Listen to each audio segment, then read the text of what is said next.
Iran जल रहा है, मिसाइलें गिर रही हैं, सत्ता के गलियारों में सन्नाटा है और ईरान के सबसे ताकतवर शख्स अयातुल्ला अली खामनेई पहले से कहीं ज्यादा अकेले खड़े हैं। लेकिन सबसे बड़ा सवाल तो ये है कि अगर हालात इतने बिगड़ चुके हैं तो उन्होंने अपने ही बेटे मुज्तबा खामेनेई को खुलकर वारिस क्यों नहीं बनाया?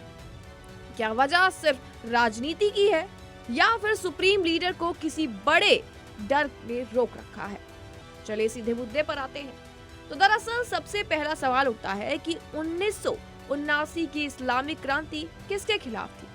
तो इसका जवाब है शाह के राजतंत्र और परिवारवाद के खिलाफ। दरअसल ईरान का पूरा सिस्टम इसी विचार पर खड़ा है कि सत्ता किसी खानदान की जागीर नहीं होगी और अगर आज खामेनेई अपने बेटे को उत्तराधिकारी घोषित कर देते हैं तो सवाल उठेगा, क्या ईरान भी राजशाही बन रहा है?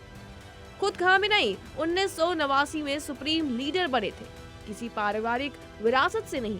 अगर वो बेटे को आगे बढ़ाते हैं तो पूरी क्रांतिकारी विचारधारा पर दाग लग सकता है और ये दाग सिर्फ राजनीतिक नहीं बल्कि धार्मिक भी होगा। मुज्तबा पिछले 20 सालों से सिस्टम के अंदर गहराई तक काम कर रहे हैं। रेवोल्यूशनरी गाइड्स में उनके रिश्ते मजबूत माने जाते हैं, लेकिन हर कोई उनके पक्ष में नहीं है। कुछ उन्हें सक्षम मानते हैं, कुछ उन्हें बहुत तेजी से बढ़ती ताकत समझते हैं और अगर खामेनेई खुले तौर पर उन्हें वारिस बना दे तो सत्ता के भीतर दरार खुलकर बगावत में बदल जाएगी। और ऐसे समय में जब बाहर से दबाव है, अंदर का विभाजन सबसे खतरनाक होता है। इजरायली हमलों में खामेनेई के करीबी सैन्य सलाहकार मारे जा चुके हैं। तेहरान पर दबाव बढ़ रहा है। अमेरिका की तरफ से भी चेतावनियां आ चुकी हैं। अब जरा सोचिए, अगर वो अपने बेटे को आधिकारिक वारिस बना देते हैं तो क्या वो उसे सीधा निशाना नहीं बना देंगे? युद्ध के समय घोषित उत्तराधिकारी होना सुरक्षा नहीं खतरा बन जाता है और अगर दोनों एक साथ निशाने पर आ गए तो क्या पूरा नेतृत्व ढह नहीं जाएगा? यही सबसे बड़ा डर खामेनेई को इस वक्त सता रहा है। परिवार खत्म होने का, सत्ता का खाली हो जाना और सिस्टम के बिखरने का।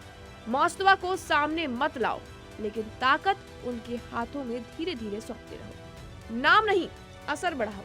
घोषणा नहीं, पकड़ मजबूत करो।